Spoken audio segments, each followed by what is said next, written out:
Alrighty, so I'm tracking all the transfer that is happening because today is the deadline day of the secondary transfer window, which, by the way, I feel like for this secondary transfer window deadline day, it's a little bit underwhelming in terms of the coverage that how MLS does, because usually they have a article on their website, or at least a tracker of all the deals that is happening on deadline day, and it doesn't seem like that is the case, at least for this secondary transfer window. So it's going to be a little bit tricky when I do that video a little bit later, which I'll probably do it around 10 p.m. Eastern, 7 p.m. Pacific, because I'm not quite sure exactly when the deadline is over. I think it's probably going to be like around midnight, but I'm going to fingers crossed that there isn't going to be any other news that is passed around 10 p.m. Eastern or 7 p.m. Pacific. And if there is, I'll mention it again on Friday. But while, of course, keep track of that, I'm going to do a quick review of the 4 games that happened yesterday. And we start off with the first match, which is Charlotte versus DC United. And not only the fact that Charlotte got their revenge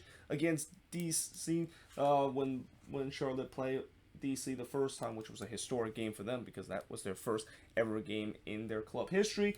They basically beat them by the same scoreline that DC basically beat them in the first match. And at least in terms of fortunes, it feels like it was reverse in this game, because I talked about in that first ever meeting, it feels like Charlotte was just getting cursed because of the deflected goals that has happened, because DC, of course, after all, 2 of the 3 goals that they score was actually deflection goal. But as we will talk about in this game, it feels like it's time that Charlotte get a little bit of poetic justice and maybe get a little karma back in their side with some luck involved in this one. But early on, straight from the kickoff, Schwadetsky actually decided to go for goal from the center circle, and unsurprisingly, that one missed high. And I never understand why players decide to do that. I mean, yes, you want to try to keep the keeper honest, maybe surprise him a little bit, but you know that most of the time when you try to kick that one straight from the kickoff, it's not going to go into the back net. In fact, tell me one time when that actually happened in a competitive game that I've seen a goal basically score straight from the center circle. It just does not happen, and there's a reason not a lot of time we ever see that happen. So yeah, that was kind of weird that Schwadetsky decided to do that, but it does count as a shot, and that will definitely go down as one of the fastest time to register a shot on the stat chart. Now, in the 10th minute, Romo then denied Reyna from close range, and I thought it was all Charlotte early in this game.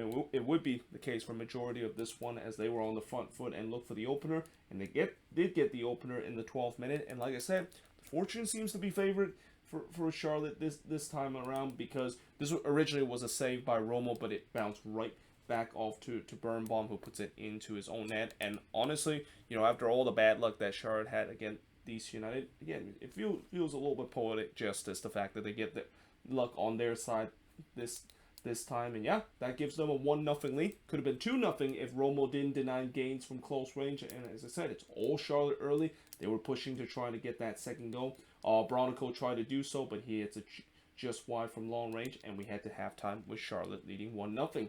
In the second half, Rodriguez has DC's first chance, and maybe the first shot of the game, because up to that point, I don't think DC has registered a single shot, but his shot, of course, was blocked away. But then in the 63rd minute, Schwadetsky would score here to make it 2-0 in favor of Charlotte. Not long after, Quinn McNeil would score his first career MLS goal to make it 3-0 in favor of Charlotte. And both of those goals came after a good save from Romo, but unfortunately he just that ball bounced right into the path of two of these Charlotte players that end up getting on the score sheet. I mean, it is a bit fortunate, but also at the same time, you got to question DC of how in the world do we see both time in a short amount of time where two players had a chance to score on the rebound are left wide open like that. But anyway, it was 3-0 in favor of Charlotte up to that point. It could have been 4-0 if Romo didn't deny gains in the near post. Like, this could have been more than 3-0. This could have been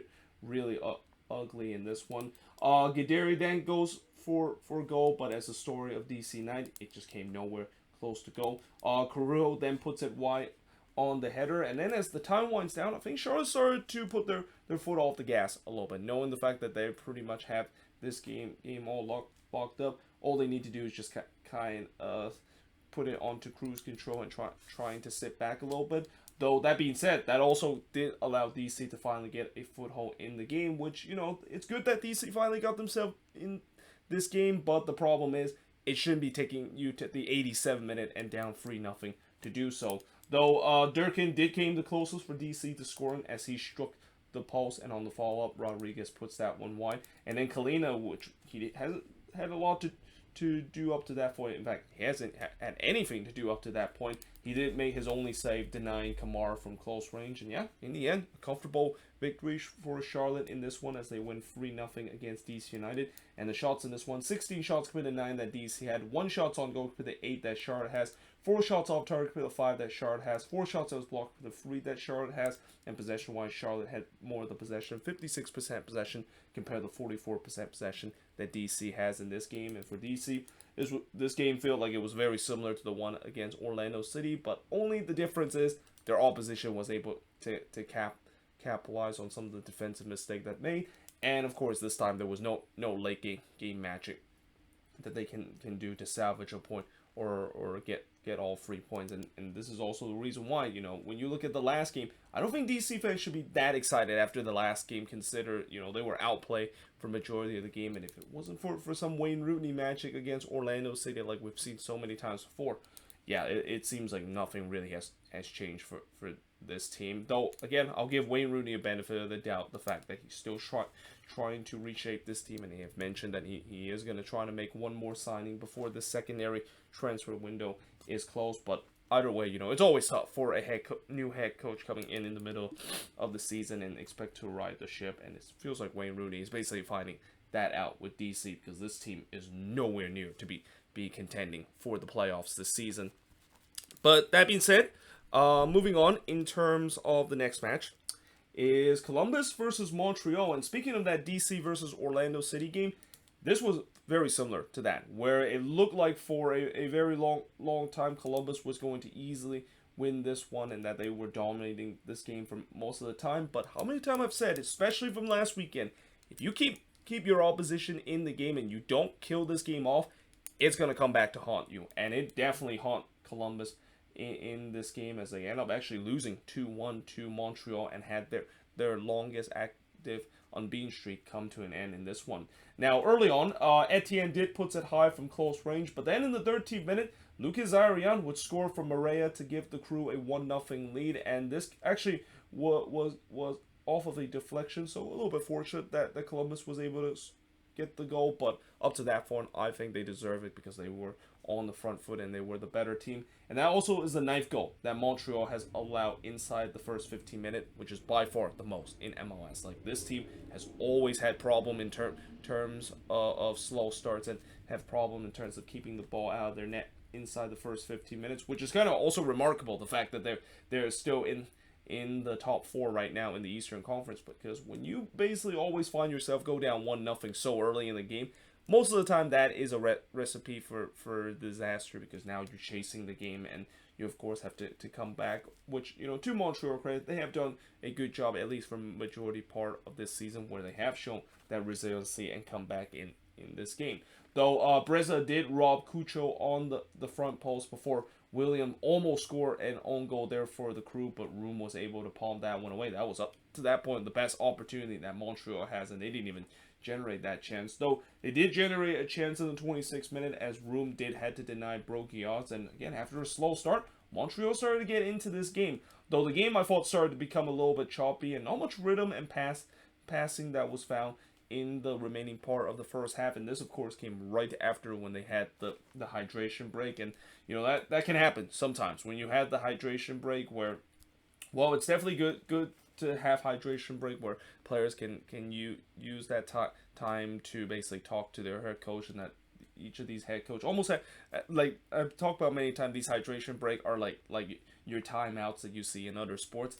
And indeed it is. I mean, it's a chance for a lot of head coaches to readjust with their tactics and stuff like that. But also, at the time, it can throw off the rhythm and the sharpness that these players might have if the game doesn't take a pause. And I feel like that was the case in this one, where it feels like the rhythm of this game was going well, and then that hydration break basically killed it. But we head to halftime with the Crew leading 1-0, and in the second half, there was a half-hearted shout for a penalty for Montreal that was not given, and then Cucho struck the post on a thunderous strike. You know that Cucho Hernandez was hungry to score a goal, and he actually had a lot of chances in this one. If this was the Cucho Hernandez that we saw in the first couple of games, you better believe he at least had one goal in this one, but very unlucky there when he basically they struck that post on a thunder strike. I think they even mentioned on the Crew TV feed like that post was still shaking even a minute after it was hit. It was that hard that Cucho Hernandez basically hit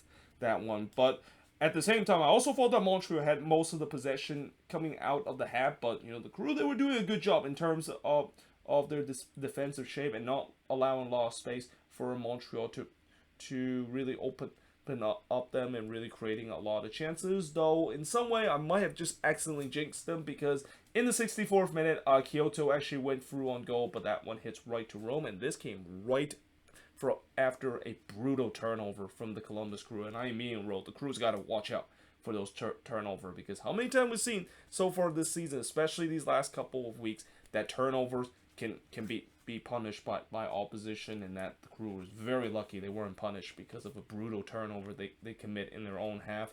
Cucho then puts it high from the near post before Kamara flashed one wide from the close range, and then Kamara tried to poke one into the back post, but that one goes wide, and all of a sudden Montreal was pressing for the equalizer with some glorious chances to tie this game up. But then, just as it looked like the Crew was on its rope, Mother Nature helped them, because in the 73rd minute, the game was under a weather delayed as lightning was in the area.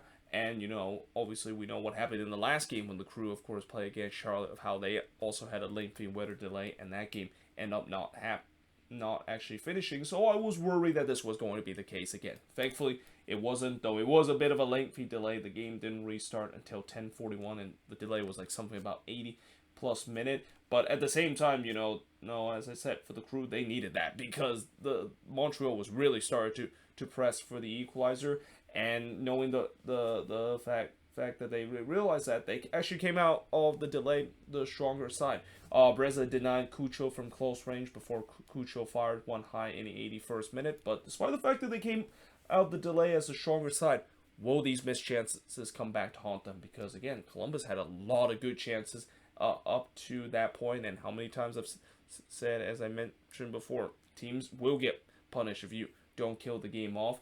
And it turns out Columbus was about to find that out the hard way, because in the 88th minute, Kai Kamara would score from Alistair Johnston to tie the game up at one apiece, and that was definitely a milestone goal for Kai Kamara, because with that goal, that is his 134th MLS goal, which means that he's now tied with Jeff Cunningham in terms of the all-time goal score list in MLS. I mean, he's still a whiles away from one of those goals record, but certainly what a moment that is for Kai Kamara, who has always considered probably one of the most underrated goal scorer in the league. Like, when you look at all the legendary goal scorer in MLS, I don't think a lot of people would mention about Kai Kamara, but that's how good he has been, and that, yeah, even as he is getting to a twilight of his career, he is still banging those goals, and that certainly congratulate him to now reach third all-time in terms of the all-time goal scorer. Though he had a chance to pass Jeff Cunningham just a couple of minutes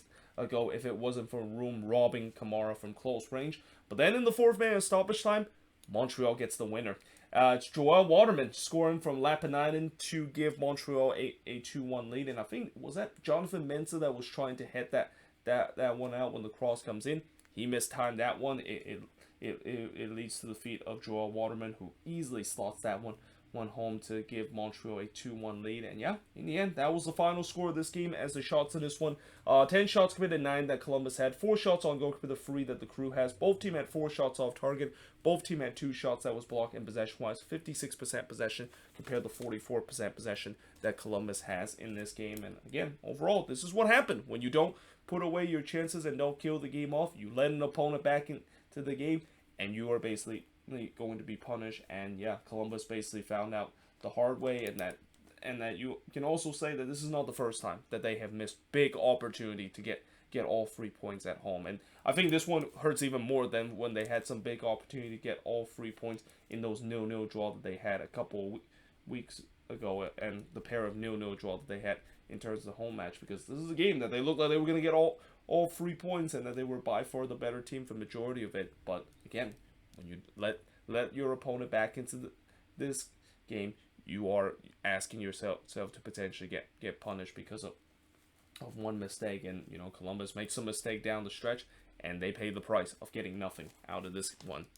But now moving on, in terms of the next match, is the Quakes versus Inter Miami. So, I said in the preview, if I think any optimistic fans that feels like, the Quakes still has a shot of making the playoffs, they'll say that this is a must-win.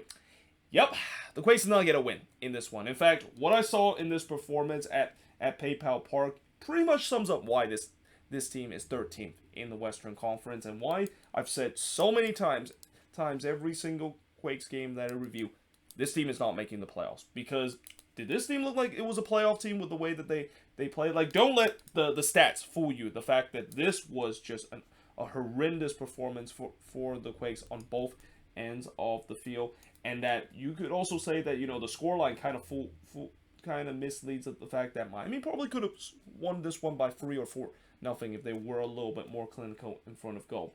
Now, early on, there was not much happening in the first 10 minutes of the game. The first shot of the game came in the 11th minute when Kikanovic puts it way wide from 17 yards out. But then in the 13th minute, John Mota would score what would be the only goal of the game for Inter Miami. And while that is definitely a great goal from John Mota, and definitely one that's going to be in nomination for Goal of the Week, it was lazy defending once again for the Quakes. Like, no closing down whatsoever.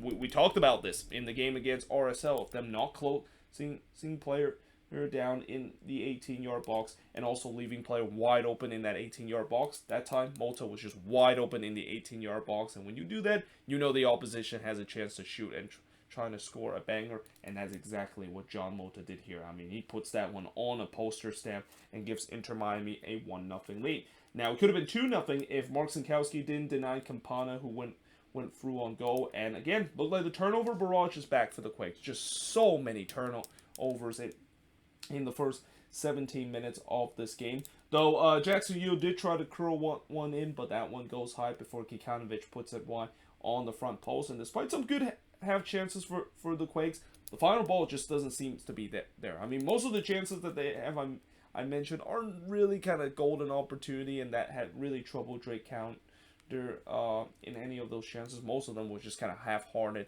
half chances that maybe the Quakes could have scored if they can score an absolute banger.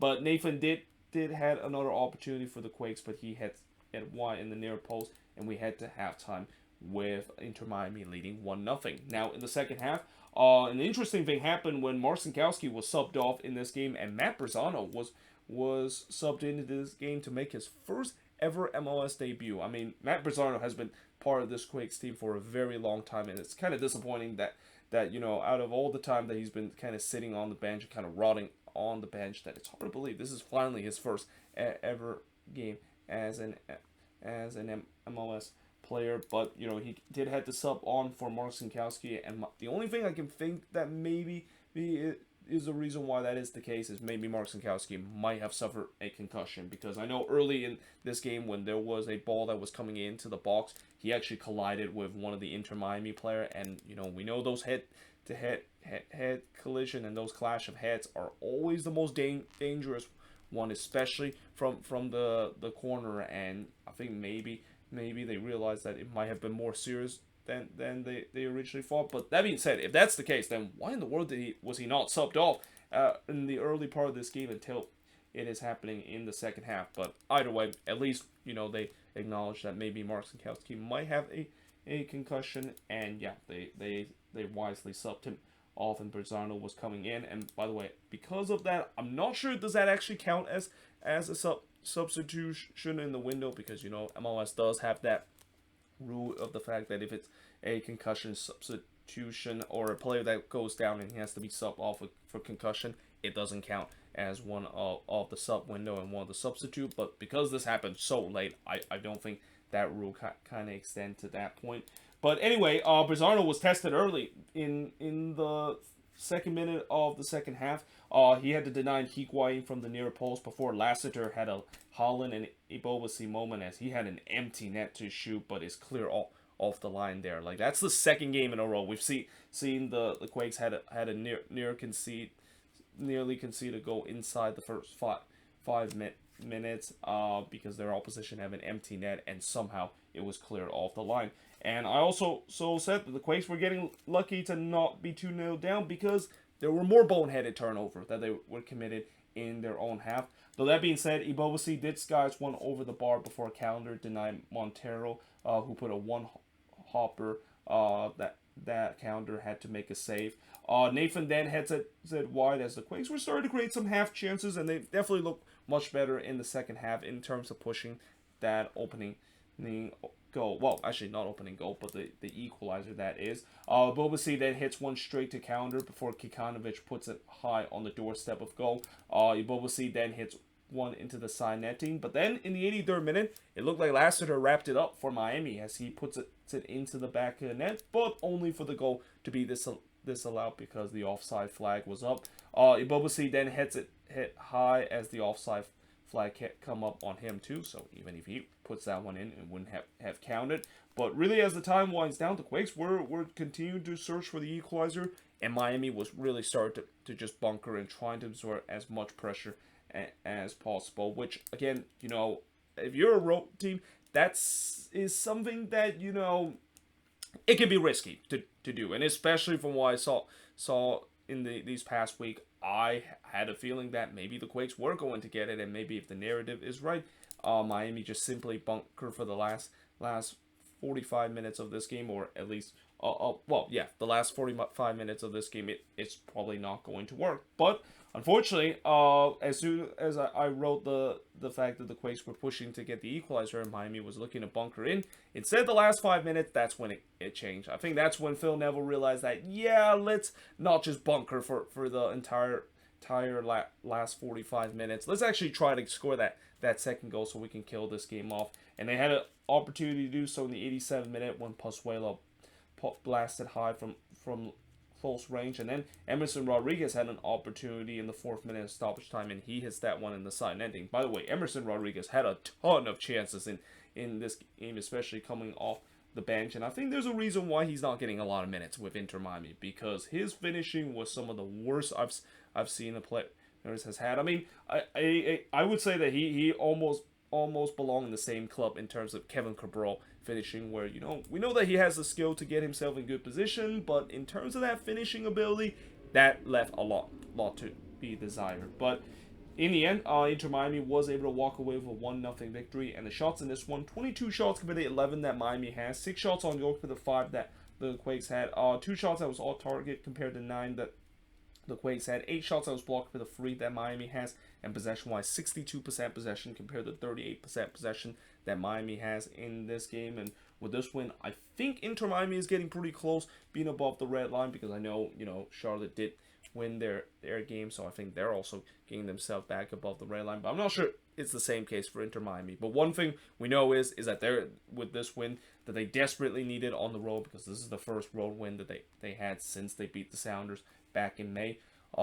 It's definitely get them in the mix in terms of trying to get these precious playoff spots in the Eastern Conference. But for the Quakes, playoffs, I mean, I think it's safe to say that even the most optimistic fans are saying that this is a lost season for the Quakes, because you look at these last couple of games where these are kind of the games that you think that the Quakes should be able to get a lot of points. I mean, maybe besides the game against the Portland Timbers on the road, because we know the Quakes sucks whenever they play the Timbers at Providence Park. When you look at games like RSL, Miami, and even going back to when they played the Houston Dynamo in the middle of July, those games should be wins. And the fact that they've only got 1 point out of those games just shows you how this season is done, and that I think there is no way that this team is going to make it to the playoffs. And I think I don't have to keep repeating myself to say that this team is not making the playoffs, because you don't lose to bad teams and expect to make it to the playoffs. And now I think we just need to, I think now for the rest of the season, they might as well just play all the kits and see how it works, because there's no point of just keep keep playing the same starting 11 when we know that it's clearly not working, and just kind of treat this like it's just a preseason for the next season, or an extended preseason for the next season, because of how bad this season has gone. But that being said, moving on in terms of the next match is the Portland Timbers versus Nashville SC. And by the way, this is the last game I'm going to talk about in the Wednesday action. But in terms of this game itself, boy, we definitely had some controversy in this one. And I don't usually say this in a review, but I feel like Nashville got robbed by the referee in this one. Like, I feel like they were hard done because of those controversial call that was definitely against them. But early on in the first half, 15 minutes in, Blanco did puts it wide from long range before Willis denied Moreno as he went through on goal. And I thought the Timbers were looking lively early in this game. They were on the front foot and were looking for the opener. But then in the 20th minute, Nashville would score against the run of plays.